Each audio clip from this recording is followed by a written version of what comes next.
నమస్తే, welcome to BRK in depth. నేను విజయ. ఒకప్పుడు సినిమాలంటే వినోదం, కానీ ఇప్పుడు సినిమాలంటే కలెక్షన్లు, రివార్డులు. మూవీ బడ్జెట్ పెంచుకోవాలి, టికెట్ల ధరలు పెంచుకోవాలి. చిన్న హీరోల సినిమాలు మినహా పెద్ద హీరోల మూవీ ఏది వచ్చినా ధరలు డబల్ చేసేస్తున్నారు. ఒకప్పుడు సినిమా థియేటర్లో 50 రోజులు 100 రోజులు ఆడింది అని గొప్పలు చెప్పుకునేవారు. కానీ ఇప్పుడు మొదటి రోజు రికార్డు కలెక్షన్లు, రెండో రోజు తగ్గని కలెక్షన్లు, ఓవరాల్గా సినిమా 15 రోజులు హౌస్ఫుల్ కలెక్షన్లు వస్తే చాలు. ఇప్పుడు ఇది నిర్మాతలు ఫాలో అవుతున్న తీరు.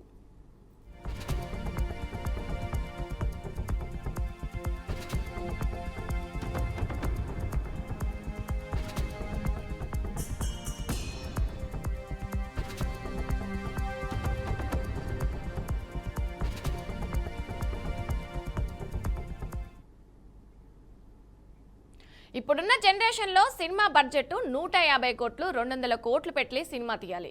టికెట్ రేటు పెంచుకొని వారంలోనే ఖర్చు పెట్టిన డబ్బును తిరిగి రాబట్టుకోవాలనే తీరుతో నిర్మాతలు వ్యవహరిస్తున్నారు. ఇంతకీ అంత బడ్జెట్ పెట్టి సినిమాలు తీస్తున్న దర్శక నిర్మాతలు టికెట్ రేటు పెంచిన రోజుల్లో ప్రేక్షకులకు సినిమా చూడడం కాకుండా థియేటర్లలో అదనపు సౌకర్యాలు ఏవైనా కల్పిస్తున్నారా? కొన్ని సీన్లు గానీ 1-2 ఫైట్ సీన్లు అదనంగా చూపిస్తున్నారా? ఇంతకీ ఎందుకు ధరలు పెంచి సామాన్యులపై భారం పెంచుతున్నారు?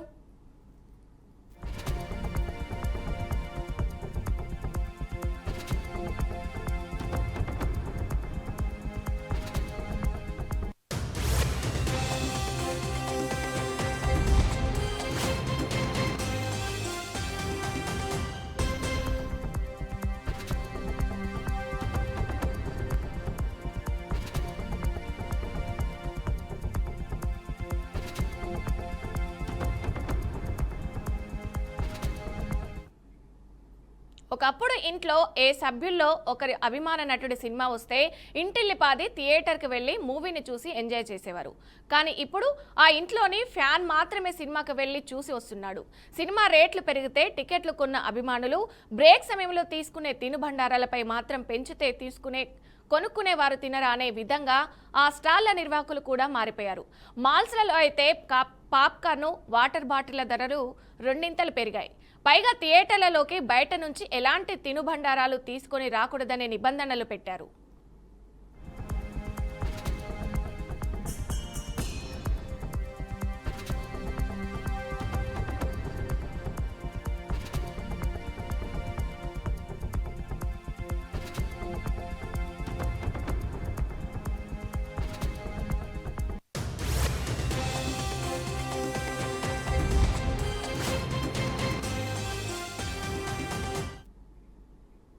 ఇలాంటి పరిస్థితుల్లో కుటుంబం మొత్తం కలిసి సినిమాలకు వెళ్లాలని ఎందుకు ఆలోచిస్తారు? నెల రోజుల్లో ఓటీటీలకు వస్తుందిలే, అక్కడ చూడొచ్చులే అనే భావనలో ఉండడంతో తప్పేముంది? ఐబొమ్మ రవిని పోలీసులు అరెస్ట్ చేసిన తర్వాత ఐబొమ్మకు ప్రజలు ఎంత కనెక్ట్ అయ్యారో అర్థమవుతుంది. టికెట్ల ధరలు తగ్గిస్తే ప్రజలు ఐబొమ్మ లాంటి ఫ్రీ వెబ్సైట్లను ఎందుకు ఆదరిస్తారు? ఒకసారి నిర్మాతలు, హీరోలు, దర్శకులు ఆలోచన చేయాలి. జీవన శైలి మారింది, మాకు డబ్బులు ఎక్కువగా కావాలి, పెంచుకుంటూ పోతామంటే మీ సినిమాలను చూసి మిమ్మల్ని ఒక స్థాయికి తీసుకువెళ్లిన వారిలో మధ్యతరగతి, పేదలు అధికంగా ఉన్నారనే విషయాన్ని మర్చిపోవద్దు.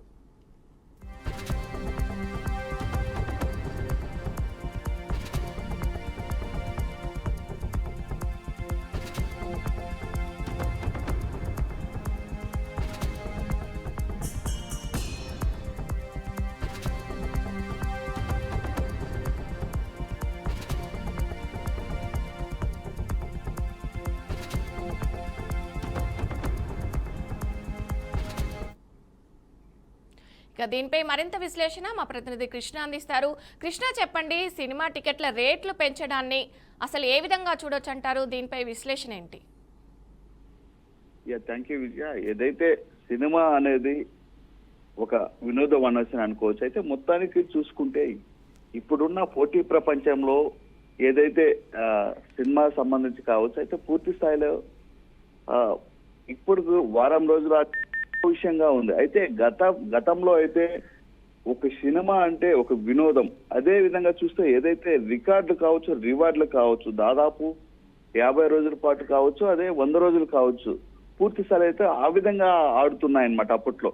కానీ ఇప్పుడు పరిస్థితుల్లో ఏదైతే పోటీ ప్రపంచంలో ఏదైతే వారం రోజులు 15 రోజులు ఆడైతే గొప్ప విషయంగా అనేసి అనుకోవచ్చు. అయితే మొత్తానికి ఏది ఏమైనప్పటికీ ఇప్పుడున్న తరుణంలో ఏదైతే 100 కోట్లు పెట్టుబడులతో అయితే ఈ రోజు సినిమాలు తీయడం కావచ్చు, అయితే పూర్తి స్థాయి అయితే ఈ యొక్క 100 కోట్లు పెట్టుకున్న ఏదైతే పెట్టుబడి ఉందో పూర్తి స్థాయి అయితే ప్రజల దగ్గర నుంచే రాబట్టే పరిస్థితి అయితే ఇప్పుడు మనం చూస్తున్నాం. అయితే మొత్తానికి ఇప్పుడున్న పోటీ ప్రపంచంలో ఏదైతే మనం చూస్తున్నామో ఈ యొక్క సినిమా ప్రపంచంలో ఏదైతే ఉందో అయితే పూర్తి స్థాయిలో అయితే ఎవరైతే ఈ యొక్క పేద మధ్య తరగతి వారే ఈ యొక్క ప్రాధాన్యత ఎక్కువగా ఇస్తారు. అయితే పూర్తి స్థాయిలో అయితే మనం చూసాము ఇటీవల కాలంలో ఐబొమ్మ రవిని కూడా అరెస్ట్ చేశారు. ఎందుకంటే మధ్యతరగతి పేద మధ్యతరగతి ఎవరైతే ప్రజలు ఉన్నారో పూర్తి స్థాయిలో అయితే సినిమాకి ఎంతో కీలకంగా థియేటర్లకు వెళ్లి చూసే వ్యక్తులు ఎవరన్నా ఉన్నారంటే మొదటి దిశగా అయితే మధ్యతరగతి వారు కావచ్చు, అయితే పేదలు కావచ్చు, పూర్తిగా సినిమాకి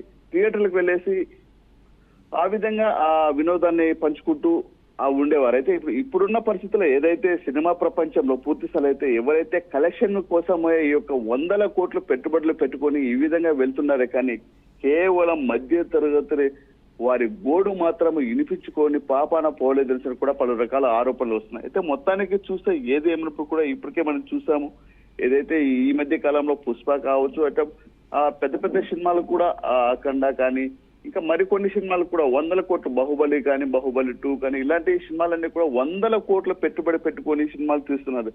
అట్లన్నా కనీసము 100 రోజులు ఆడాయా 200 రోజులు ఆడాయా అనేది లేదు. అయితే ఎంతసేపు చూసినా 15 రోజులు 15 రోజులు 20 రోజుల వరకే ఆడుతున్నాయి కానీ పూర్తి స్థాయి అయితే అంటే ఓటీటీకి కనెక్ట్ అయిన ఇప్పుడు అంత డబ్బులు పెట్టలేక ఓటీటీకి కనెక్ట్ అయిన ప్రజలు మనం చూస్తాము. ఏదైతే ఐబొమ్మ రవి కావచ్చు, అయితే రవి అయితే ఒక ఐబొమ్మ సంస్థను ఏర్పాటు చేసేసి పేద మధ్యతరగతి కుటుంబాలందరికీ కూడా అండగా ఉంటున్న విషయం అయితే మనం చూస్తాం. అయితే ప్రజా ఆదరణ కూడా ఇటీవల కాలంలో రవికి ఎంత ప్రజా ఆదరణ పొందిందో అంటే పూర్తి స్థాయిలో మనం అందరం చూసాం కూడా. అయితే ఇప్పుడున్న పరిస్థితులు అయితే మనం చూస్తే ఏదైతే సినిమా నిర్మాతలు పెద్ద హీరోలు వీరందరూ కూడా ఇలాంటి వాళ్ళకి ప్రాధాన్యత ఇవ్వకుండా పూర్తి స్థాయి అయితే చిన్న చిన్న హీరోల పరిస్థితులు కూడా మనం చూసాం. అయితే ఇలాంటి ఐబొమ్మ రవిని కూడా అరెస్ట్ చేపించారు. అయితే పలు రకాల ఆరోపణలు వచ్చాయి, అవన్నీ మనం చూసాం. అయితే ఈ రోజు ఇప్పుడున్న పరిస్థితుల్లో ఏదైతే సినిమా ప్రపంచంలో ఏదైతే ఉందో దాదాపు అవి ఇవి అనేసి 100 కోట్ల పెట్టుబడులు పెట్టుకొని సినిమాలు తీసుకుంటున్నారు. అయితే గతంలో అయితే ఈ 100 కోట్లు కాదు, దాదాపు లక్షలలోనే సినిమాలు తీస్తున్నారు. అయితే ఒక ఫ్యామిలీ ఎంటర్టైన్ సినిమాలు వినోదం కోసం అయితే తీసేవారు. ఇప్పుడు హెరార్ సినిమాలు అంటూ ఏదేదో ఆ క్రియేటివిటీ పెంచుకొని, ఎందుకంటే ప్రజల్లోకి వెళ్ళాలి కాబట్టి ఆ తరంలో వెళ్తున్నాం. ఓకే, కరెక్టే, కాదని లేదు. అయితే ఇప్పుడే మనం చూస్తున్నాం ఏదైతే ఇప్పుడున్న పరిస్థితులు అయితే ప్రజలను మబ్బి పెట్టేసే విధంగా అయితే పూర్తి స్థాయి అయితే ఈ యొక్క సినిమా అనేది కూడా ఈ యొక్క వసూళ్లకి పాల్పడుతున్నారే కానీ పూర్తి స్థాయి అయితే మధ్యతరగతి పేదలు ఇవేమాత్రము వారి గోడు పట్టించుకోలేని పాపాన పోలేదని కూడా పూర్తి స్థాయి అయితే మనకు తెలుస్తుంది. అయితే మొత్తానికి ఏది ఏమైనప్పుడు కూడా ఇప్పటికే మనం చూస్తున్నాం, ఒకప్పుడు ఇంట్లో సభ్యులతో కలిసి వినోదంగా సినిమా చూసే పరిస్థితిలో ఈ రోజు అయితే ఓటీటీ అనేది ఒక పక్క ఉంటే మరోవైపు వసూళ్లకు పాల్పడే తరుణం అయితే ఇప్పుడు మనకు కనిపిస్తుంది విజయ్. అయితే మొత్తానికి ఏదేమైనప్పుడు కూడా మనం చూసాము ఇప్పుడున్న పోటీ ప్రపంచంలో కరెక్టే, కాదనలేదు. ఏదైనా కూడా గతంలో ఉన్నప్పుడు కావచ్చు, ఇప్పుడు కావచ్చు, అంటే రోజులు మారే కొద్దీ అదేదో పాత రోత కొత్త వింత అనే ఏదైతే సామెత ఉందో ఆ సామెత వేనే పోతుందని కూడా పూర్తిసారి అయితే మనకు కనిపిస్తుంది విజయ. అయితే కృష్ణ ఐబొమ్మ రవి ఏదైతే అరెస్టు తర్వాత ఉందో ఐబొమ్మ రవి లాంటి వాళ్ళని సమర్థించే వాళ్ళు కూడా లేకపోలేదు. చాలా మంది కరెక్టే చేశాడు అని కూడా సమర్థిస్తున్నారు. దీన్ని ఎలా చూడొచ్చు అంటారు అసలు? వాస్తవంగా పేద మధ్యతరగతి ప్రజలు ఎవరైతే ఉన్నారో ఐబొమ్మ రవి లాంటి వాళ్ళకే మద్దతు తెలుపుతున్నారు. ఎందుకంటే వినోదంగా ఇంట్లోనే కూర్చొని సినిమా చూసే దిశకి అతను తీసుకెళ్లాడు. ఎందుకంటే కేవలం ఇలా ఇప్పుడున్న పరిస్థితులలో 100 కోట్ల పెట్టుబడి పెట్టుకొని కలెక్షన్ల కోసము టికెట్ల రేట్లు పెంచుకున్న పరిస్థితులు ఈ రోజుల్లో ఉన్నాయి. కానీ అలాంటి పరిస్థితులలో మధ్యతరగతులు పోయే ఛాన్స్ అయితే లేదు. సో దానివల్ల ఇప్పుడు ఉన్నటువంటి పేదలు కావచ్చు, అదే విధంగా మధ్యతరగతి కుటుంబాలు కావచ్చు, పూర్తి స్థాయి అయితే ఐబొమ్మ రవి క్రియేట్ చేసినటువంటి ఏదైతే ఐబొమ్మ వెబ్సైట్ కావచ్చు, మూవీ రూల్స్ ఉందో ఈ మూవీ రూల్స్ ద్వారా అయితే పూర్తి స్థాయి అయితే సినిమా ఇప్పుడు ఏదైతే రిలీజ్ అవుతుందో, రిలీజ్ అయిన గత కొద్ది గంటల్లోనే సినిమా కూడా మనకి ఎపిసోడ్ ద్వారా అయితే వచ్చే విధంగా అయితే ఐబొమ్మ రవి చేశారు. సో దాని వల్ల కూడా ప్రజాదరణ కూడా ఆయనతో ఎంతో పొందాడు. అయితే మొత్తానికి ఏది ఏమైనప్పుడు కూడా సైబర్ క్రైమ్ అనేది నేరం. సో దాని వల్ల కూడా ఈ ప్రజలు కూడా చాలా వరకు కనెక్ట్ అయ్యారు. అయితే మొత్తానికి దీన్ని ఏ విధంగా చూడొచ్చు అంటే, పూర్తిస్థాయి అయితే ఐబొమ్మ రవి చేసింది అయితే కరెక్ట్ అని కూడా ప్రజలు తీర్పిస్తుంటే, మరోవైపు వచ్చేసి అటు పోలీస్ శాఖ వారు కావచ్చు, ఇట్లా ఏదైతే సినిమాగ్రఫీ వాళ్ళు ఎవరైతే సినిమా ఫోటోగ్రఫీ వాళ్ళు కావచ్చు, నిర్మాతలు పూర్తి స్థాయిలో అయితే ఐబొమ్మ రవి లాంటి వాళ్ళు వ్యవహరించారు.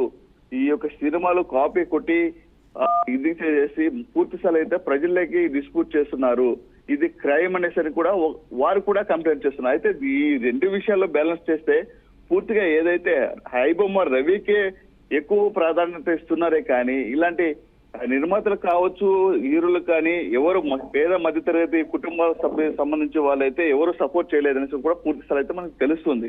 అయితే మొత్తానికి ఏది ఏమనుకు కూడా ఇప్పటికే మనం చూసాము, ఏదైతే ఇప్పుడున్న పోటీ ప్రపంచంలో ఏదైతే ఈ యొక్క సినిమా ప్రపంచం ఏదైతే ఉందో కేవలం కలెక్షన్ వర్షాలు కురిపించుకోవడానికి కోసమే టికెట్ల రేట్లు అధికంగా పెంచుకొని, అదే విధంగా ఇప్పుడు వచ్చే సినిమాలన్నీ కూడా ఎక్కువ కోట్ల బడ్జెట్ పెట్టేసి సినిమాలు తీస్తున్నారు. ఆ సినిమా డబ్బులు ఏ విధంగా రాబట్టుకోవాలి? వాస్తవంగా చూస్తే పేద మధ్యతరగతి కుటుంబాల వారు మాత్రమే సినిమాలకు ఎక్కువగా వెళ్తారు. డబ్బులున్న వాళ్ళైతే పూర్తిస్థాయి అయితే సినిమాలు కథ పక్కన పెడితే ఏదో విధంగా వినోదం పొందే విధంగా అయితే వెళ్తారు. సో దానికంటే ముందుగా మనం చూస్తే పేద మధ్యతరగతి కుటుంబాల వారు మాత్రమే సినిమా వారికి అయితే సపోర్ట్ చేస్తున్నారు. అదే విధంగా పూర్తి స్థాయి అయితే వారికి సహకరిస్తున్నారు కూడా. అయితే మొత్తానికి ఈ తరుణంలో ఏదైతే మనం చూసాము, ఈ యొక్క ఐబొమ్మ రవి కావచ్చు, ఇట ఫోటోగ్రఫీకి సంబంధించి ఏదైతే పెద్ద హీరోలకి ప్రాధాన్యత ఈ వీళ్ళు కనిపిస్తున్నారు, చిన్న మధ్యతరగతి వారికి అయితే పూర్తి స్థాయి అయితే జోబులో నుంచి డబ్బులు మాత్రం చిల్లు అవుతుంది. సో దీనివల్ల కూడా పూర్తి స్థాయి అయితే పూర్తిగా యావత్ ప్రపంచంలో మధ్యతరగతి కుటుంబాలు మాత్రమే ఇలా ఇదవుతున్నారే కానీ పూర్తి స్థాయి అయితే డబ్బులున్న లాగే ఉన్నారు. అయితే మొత్తానికి ఏదేమైనప్పుడు కూడా ఇప్పటికే మనం చూస్తున్నాం, ఏదేమైనప్పుడు కూడా ఈ యొక్క సినిమా పోటీ ప్రపంచంలో ఎవరైతే ఈ యొక్క డబ్బులు దండుకుంటున్నారో వారిని కూడా పూర్తి స్థాయి అయితే నిర్మాతలు కావచ్చు, వీళ్ళంతా పూర్తి స్థాయి అయితే డబ్బులు దోచుకుంటున్నారు. కానీ ఈ యొక్క మధ్యతరగతి వారిని కూడా వారు పట్టించుకోవాల్సిన కూడా పూర్తి స్థాయి అయితే మనం చెప్తున్నాం. అయితే మొత్తానికి ఏదేమైనప్పుడు కూడా టికెట్ల రేట్లు కూడా తగ్గించాలంటూ కూడా పలు రకాల ఆరోపణలు వస్తున్నాయి. వీటిని కూడా ఈ యొక్క టికెట్ల రేట్లు తగ్గించి అదే విధంగా పేద మధ్యతరగతి కుటుంబాలకు ఆదుకునే విధంగా అయితే పూర్తిగా అయితే చేయూతనివ్వాలంటూ కూడా ఈ సందర్భంగా తెలియజేయడం జరుగుతుంది. Right, thank you Krishna.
ఇక ఇదే అంశంపై మరింత విశ్లేషణ మా స్పెషల్ కరెస్పాండెంట్ శ్రీకాంత్ అందిస్తారు. శ్రీకాంత్, చెప్పండి, ఒకప్పుడు 50 రోజులు 100 రోజులు సినిమా ఆడిందంటే గొప్పగా చెప్పుకునే నిర్మాతలు కానీ దర్శకులు కానీ ఇప్పుడు రికార్డులు ఓన్లీ కలెక్షన్లే చూసుకుంటున్నారు. ఈ ధోరణి అసలు ఎందుకు మారిందంటారు? ఈ ధోరణి అంటే ప్రజల్ని కానీ మధ్యతరగతి వాళ్ళని కానీ పేదలు కానీ దృష్టిలో పెట్టుకొని ఈ సినిమాలు చేయట్లేదంటారా? దీనిపై మీ విశ్లేషణ ఏంటి? రైట్ విజయ, మనం ఇప్పుడు చూస్తున్న నిజానికి సినిమా అనేది వినోదం నుంచి వాళ్ళ రికార్డులు కలెక్షన్లు అన్న కోణంలోకి వెళ్ళి అక్కడ ఆ స్థాయిలో మనం ఆలోచించాల్సిన పరిస్థితి మనకి ఇప్పుడు కనిపిస్తున్న పరిస్థితి మనం చూస్తూ ఉన్నాం. అయితే ఇవాళ మనం పర్టికులర్గా చూసుకుంటే కనుక సినిమా రేట్ల పెంపుదల అనేది ప్రధానంగా సాధారణ ప్రేక్షకులు అంటే పేదవాడు ఎవరైతే సినిమా చూడాలనుకున్నాడో వాడికి భారంగానే మారిందని చెప్పుకోవాలి. అలాంటి నేపథ్యంలో ఇప్పుడు జనరల్గా దీన్ని 2-3 కోణాల్లో చూడవచ్చు మనము.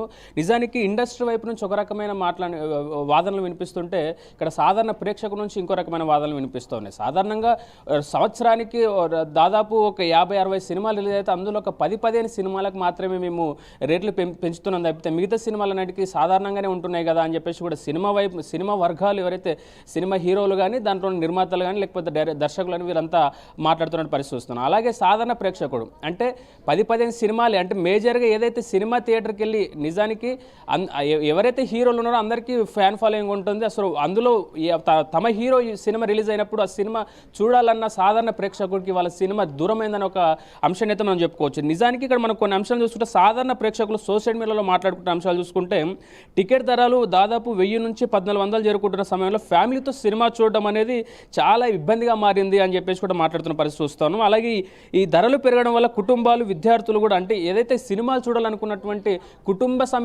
సకుటుంబ సమేతంగా సినిమా చూడాలని వెళ్ళే ఒక కుటుంబానికి ఒక చేదు అనుభవం అని చెప్పుకోవాలి ఈ రకమైన రేట్లు పెంచుతున్నప్పుడు.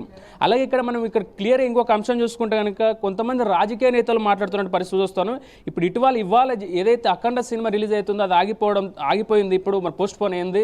అయితే దానికి కారణాలు ఏదైనా పక్కకు పెడితే అఖండ సినిమాకు కూడా ఏదైతే రేట్లు పెంపు అనేది ప్రజలపై భారాన్ని ఇస్తుందంటూ కూడా ఇలాంటి సమయంలోనే ఏదైతే ఐబొమ్మ రవి ఎవరైతే ఉన్నారో అలాంటి వారికి ఇలాంటి ఒక ఫైరస్ చేయడానికి ఇలాంటి ఒక అవకాశము, ఆ అవకాశాన్నే సాధారణ ప్రేక్షకుడు ఎవరైతే అంటే పెద్ద ఎత్తున అమౌంట్ను ఖర్చు పెట్టి సినిమా థియేటర్కి వెళ్ళి చూడలేనటువంటి ఒక సగటు సాధారణ ప్రేక్షకుడు అనేది ఇలాంటి దానికి ఏదైతే ఫైరస్ ఏదో ఉందో అలాంటి అలవాటు పడడం తప్పు కాదంటూ కూడా రాజకీయ నేతలు ఒక పక్క మాట్లాడుతున్నారు. అలాగే ఇటు పర్టికులర్గా ఒక నటుడు శివాజీ ఇటీవల కాలంలో తన సెకండ్ ఇన్నింగ్స్ మొదలెట్టినటువంటి ఎవరైతే నటుడు శివాజీ ఉన్నాడో దాదాపు ఆయన మాట్లాడిన కామెంట్స్ ఒకసారి చూస్తే కనుక అంటే 100 రూపాయలు పెంచితేనే ఎందుకు ఇన్ని రకాలుగా అంటే ఒక టికెట్కి 100 రూపాయలు పెంచితే మీకు ఎందుకు ఇంత ప్రశ్నిస్తున్నారు అంటూ కూడా మాట్లాడే ప్రయత్నం చేస్తున్నారు. అంటే ఎట్ ద సేమ్ టైం ఇక్కడ ప్రభుత్వంలో ఏదైతే సినిమా రేట్లు పెంచడం అనేది ప్రభుత్వంలోనే ఉంది. అలాగే అటు బస్సు రేట్లు ఏవైతే ఉన్నాయో ఆ రేట్లను ప్రైవేట్ ట్రావెల్స్ సంబంధించిన బస్సు రేట్లు పెంచడం కూడా ఆ ప్రభుత్వం చేతుల్లో ఉంది. అటు మరి బస్సు రేట్లు 3 పెంచుతుంటే అడగని మీరంతా ఎందుకు ఒక సినిమా రేటు పెంచగానే ఇంతగా ప్రశ్నిస్తున్నారు అంటూ కూడా ఎందుకు సినిమాని విలన్గా చేస్తున్నారు అంటూ కూడా మాట్లాడే ప్రయత్నం చేశారు నటుడు శివాజీ. దాంతోపాటు నిర్మాతలు ఎవరైతే ఇటీవల కాలంలో ఉన్నటువంటి ఇప్పుడు ఈ మధ్యకాలంలో విపరీతంగా సినిమాలు చేస్తున్నటువంటి కొంతమంది అంటే కొత్తగా వచ్చినటువంటి నిర్మాతలు కూడా వాళ్ళు మాట్లాడుతున్నటువంటి కొన్ని మాటలు చూస్తే కనుక దాదాపు ఏడాదికి 200 సినిమాల్లో ఒక 10-15 మాత్రమే సినిమాలు మాత్రమే రేట్లు పెంచుతాం, మిగతా ఏ సినిమాలకు కూడా మేము రేట్లు పెంచట్లేదు అని చెప్పేసి మాట్లాడుకుంటున్న పరిస్థితులు మనం చూస్తున్నాం. అంటే ఇక్కడ మనం ఒకసారి చూసుకుంటే కనుక ఇంకొక వాదన కూడా వినిపిస్తుంది. అంటే ఇప్పుడు ఏదైతే సినిమా అనేది ఈ రేట్లు పెంచడం వల్లనే పూర్తి స్థాయిలో అంటే సినిమా థియేటర్ ఒకప్పుడు ఎలా ఉండదంటే దాదాపు ఒక సినిమాని సెలబ్రేట్ చేసుకోవడం అంటే 50 రోజులు 100 రోజులు 150 రోజులు ఇదే బాలయ్య సినిమాకి సంబంధించి ఒక లెజెండ్ అని ఒక సినిమా 400 రోజులు కూడా సెలబ్రేట్ చేస్తున్న పరిస్థితి చూసాం. బట్ అలాంటి రోజులన్నీ మారిపోయి ఇవాళ పూర్తి స్థాయిలో సినిమా అనగానే ఒక 10 రోజులు 15 రోజులు అత్యధికంగా చెప్పుకోవాలంటే ఒక నెల, ఈ నెల 45 రోజులు మాత్రమే సినిమాని థియేటర్లో చూడగలుగుతున్నాం. దాని తర్వాత ఓటీటీ ప్లాట్ఫామ్లోకి సినిమా వచ్చేస్తుంది. అంటే ఇలాంటివన్నీ చూస్తూ ఉంటే ఇది ఖచ్చితంగా సినిమా రేట్లు పెంచడం అనేది ఏదైతే ఉందో అది 10-25 ఎంత అన్నది పక్కకు పెడితే సినిమా రేట్ అనేది సగటు ప్రేక్షకుడికి అందడం లేదు. సినిమా రేట్లు పెంచడం అనేది సగటు ప్రేక్షకుడు సినిమా థియేటర్లో సినిమా టాకీస్లో వెళ్ళి సినిమాని చూడలేనటువంటి పరిస్థితులు అయితే కనిపిస్తున్నటువంటి పరిస్థితి మనం చూస్తూ ఉన్నాం విజయ.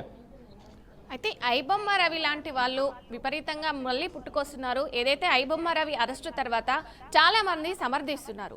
ఐబొమ్మ రవి చేసింది కరెక్టే, ఇలాంటి ఇంత బడ్జెట్ పెట్టుకొని ఒక కుటుంబం మొత్తం పోయి చూడాలంటే అంత బడ్జెట్ పెట్టలేకపోతున్నారు పేద తరగతి వాళ్ళు కానీ మధ్య తరగతి వాళ్ళు కానీ. రైట్, ఇదే సమయంలో ఐబొమ్మ రవి లాంటి వాళ్ళు చాలా మంది పుట్టుకొస్తున్నారు. ఈ వంశాన్ని అసలు ఎలా చూడొచ్చు అంటారు? అంటే ఇక్కడ మనం పర్టికులర్గా ఈ అంశాన్ని ఐబొమ్మకు సంబంధించి ఐబొమ్మ రవి అనేది ఒక పర్సన్ మాత్రమే. ఆ ఐబొమ్మకు సంబంధించి అలాంటి ఏదైతే పైరసీ చేసే వెబ్సైట్లు ఇంకా చాలా ఉన్నాయి. అటు ఇంకోటి ఇప్పుడు ప్రస్తుతం ఐబొమ్మని మాత్రమే క్లోజ్ చేసినామంటూ ఇక్కడ ఏదైతే హైదరాబాద్లో ఉన్నటువంటి సైబర్ క్రైమ్ పోలీసులు సైతం దానికి మేము ఏదో సాధించామని మాట్లాడుతున్న నేపథ్యంలో ఇక్కడ ఇంకొక అంశాన్ని మనం చాలా క్లియర్గా అబ్జర్వ్ చేయాల్సిన అవసరం ఉంది. పైరసీ ఇంకా ముగియలేదు, జస్ట్ పైరసీ సంబంధించి ఒక వెబ్సైట్ మాత్రం క్లోజ్ చేశారు. ఏదైతే మూవీ రూల్స్ అని ఇంకొక వెబ్సైట్ ఉంటుంది, దాంట్లో కూడా ఇప్పటికి కూడా ఈ పైరసీ మూవీలకు సంబంధించి DVD స్కోర్లో ఒకటి, అలాగే HDRF సంబంధించి ఈ 2 రకాలుగా ప్రింట్లను కూడా వాళ్ళు బయట పెట్టే ప్రయత్నం కూడా ఈ మూవీ రోజులు జరుగుతూనే ఉంది. అంటే పైరసీకి సంబంధించి మనం ఇందాక చెప్పుకున్నట్టు ఏదైతే ఈ ప్రేక్షకుడికి అనేది అంటే ఒక సినిమా అనేది థియేటర్కి వెళ్ళి చూడలేని పరిస్థితి నుంచి దాని తర్వాత OTTకి వచ్చి అక్కడి నుంచి కూడా అంటే అక్కడ కూడా సినిమా థియేటర్లో చూడలేని ఒక పరిస్థితి అవుతుంది. ఆ పరిస్థితిని పూర్తిగా సాధారణ ప్రేక్షకుడికి అందించాలన్న ఎవరో ఒకరు ఆలోచన చేసి ఈ రకంగా తీసుకొచ్చినప్పటికీ అంటే దాని ఒక వాళ్ళ సరదా అనవచ్చు, లేకపోతే ఇంకేదైనా అనవచ్చు. బట్ ఇక్కడ ఒక విషయాన్ని ఏం చేస్తున్నామంటే సినిమా రేట్లకు సంబంధించి సినిమా రేటు పెంచడం అనేది ముఖ్యంగా భారమైన నేపథ్యంలో సగటు ప్రేక్షకుడు ఎవరైతున్నారో ఈ పైరసీ ఏదైతే ఉందో ఇది ఖచ్చితంగా ఖండించవలసిన అవసరం ఉన్నప్పటికీ కూడా సగటు ప్రేక్షకుడికి అది వాళ్ళకు అందుబాటులో ఉండే విధంగా వాళ్ళకి అందుతుంది కాబట్టి ఖచ్చితంగా ఆ ప్రేక్షకుడి దృష్టిలో అది తప్పు కాదు. ఆ నేపథ్యంలో ఇప్పుడు ఇవాళ చూసుకుంటే కనుక ఐబొమ్మ రవిని అనేది రాబిన్హుడ్గా తీసుకెళ్తున్న పరిస్థితి మనం చూస్తూ ఉన్నాం. అంటే ఖచ్చితంగా మనం ఏదైతే ప్రేక్షకుడికి ఏం అవసరమో, ప్రేక్షకుడికి ఏమి ఇవ్వాలో, ఒక సినిమా చూసే ప్రేక్షకుడికి ఏం కావాలో ఉన్న కోణంలోనే సినిమా తీసి సినిమాని ప్రేక్షకుడి ముందు తీసుకొచ్చే ప్రయత్నం చేస్తే ఇలాంటి పైరసీలు ఆగిపోతాయి. అట్ ద సేమ్ టైం ప్రతి ఒక్కరు కూడా గతంలో ఏదైతే ఒక థియేటర్కి వెళ్ళి ఎంత అద్భుతంగా ఫ్యామిలీ మొత్తం అంతా కూర్చొని సినిమా చూసారో అలాంటి రోజులు మళ్ళీ తిరిగి వచ్చే అవకాశం ఉంటుంది. దాదాపు ఒకటి గమనించుకుంటే కనుక గత ఒక దశాబ్దం క్రితం మనం చూసుకుంటే కనుక సినిమా థియేటర్కి వెళ్ళేటప్పుడు అప్పటికి ఒక దశాబ్దము ఒక 15 సంవత్సరాల క్రితం మనం చూసుకుంటే కనుక అక్కడ సినిమాకి వెళ్ళాలంటే ఒక 5 రూపాయల నుంచి 15 రూపాయలు, 50 రూపాయలు, అత్యధికంగా అంటే 50 రూపాయలు ఛార్జ్ చేసినటువంటి సినిమాకి వెళ్ళినటువంటి పరిస్థితులు మనం అప్పుడు చూసాం. అలాంటిది ఇవాళ ఒక సినిమాకి ఒక నలుగురు కుటుంబం కలిసి ఒక నలుగురు ఉన్న కుటుంబం కలిసి సినిమా థియేటర్కి వెళ్ళాలంటే దాదాపు 2000 నుంచి 4000 వరకు కూడా వెచ్చించాల్సినటువంటి పరిస్థితి మనం చూస్తున్నాం. ఇది ఇలాగ పక్కన పెడితే అక్కడ ఏదైతే బిజినెస్ పరంగా వ్యాపారం చేసుకున్నటువంటి పరిస్థితి అవుతుందో ఇప్పుడు ఇటీవల కాలంలో ఒక సినిమా ఇంటర్వ్యూలకు సంబంధించి కూడా కొంతమంది హీరోలు మాట్లాడిన వాక్యాలు మనం చూసాం. ఏదైతే మీరు సినిమాకి వెళ్తానంటే ఇప్పుడు అంటే మనం మార్నింగ్ షోకి వెళ్ళినప్పుడు అది ఏదైతే 11 o'clock షోకి వెళ్తే ఆల్రెడీ టిఫిన్ చేసి వెళ్తాం, మధ్యాహ్నం 2 గంటల షోకి వెళ్తే ఆల్రెడీ లంచ్ చేసి వెళ్తాం, లేదా ఈవినింగ్ 6కి వెళ్తే మనం ఆల్రెడీ స్నాక్స్ చేసి వెళ్తాం, ఇంకెక్కడ మీరు పాప్కార్న్ తింటారన్నటువంటి ఇలాంటి కొన్ని కామెంట్లు ఏమవుతున్నాం ఈ ఇటీవల కాలంలో కొంతమంది ఎవరైతే సినీ నటులు ఎవరైతే చేసినటువంటి కామెంట్స్ మనం చూసాం. నిజానికి అది వాస్తవం అయి ఉండొచ్చు, బట్ పిల్లల్ని తీసుకెళ్ళినప్పుడు పిల్లల ఆలోచన శైలిని మనం ఎలా మార్చగలం? పిల్లలకు పూర్తి స్థాయిలో అక్కడ ఏదైతే వాళ్ళకి సంబంధించిన తినుబండలు ఏవి కనిపించడం వాళ్ళకి ఇప్పించాల్సిన పరిస్థితి ఏర్పడుతుంది తల్లిదండ్రులకు. అలాంటప్పుడు కుటుంబాన్ని అంటే ఇండివిజువల్ పక్కకు పెడితే ఒక కుటుంబం సినిమాకి వెళ్ళాలంటే ఖచ్చితంగా ఇబ్బంది అవుతున్న పరిస్థితి మనం కనిపిస్తున్నట్టే కదా. సో అలాంటప్పుడు మీరు అన్న వాక్యాలు అనేది కొంత ఆలోచించాల్సిన అవసరం ఉంది. మీరు సెటైరికల్గా మాట్లాడే మాటలు పక్కకు పెడితే మీరు ఒక అంటే ప్రజల దృష్టిలో ఉన్నటువంటి ఒక సినీ నటులుగా అంటే ప్రజా ప్రాపర్టీగా ఉన్నటువంటి మీరంతా కూడా అంటే ఈ ప్రజల్లో ఉన్నప్పుడు ఖచ్చితంగా మీరు మాట్లాడే ప్రతి మాట కూడా చాలా ఆచితూచి మాట్లాడాల్సిన అవసరం అయితే ఉంది. ఎలాంటి నేపథ్యంలో మీ కామెంట్స్ని మీరు మాట్లాడిన కామెంట్స్ని ఎవరైతే మీ సినీ నటులు మీరు మాట్లాడారో ఆ కామెంట్స్ని మీరు ఖచ్చితంగా మరొకసారి ఆలోచన చేసుకోవాల్సిన అవసరం అయితే ఉంది.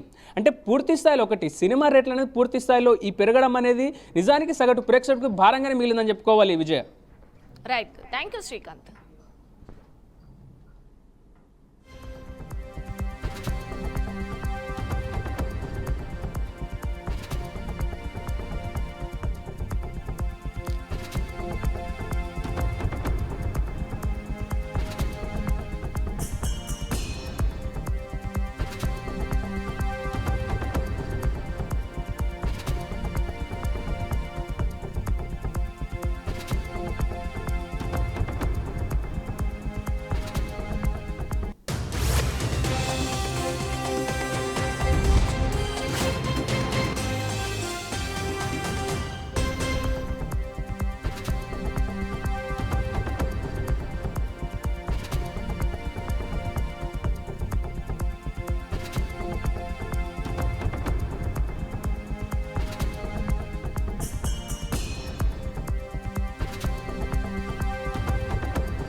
టికెట్ల రేట్ల విషయంలో సినీ నిర్మాతలు కానీ దర్శకులు కానీ ఎలాంటి నిర్ణయం తీసుకుంటారో వేచి చూద్దాం.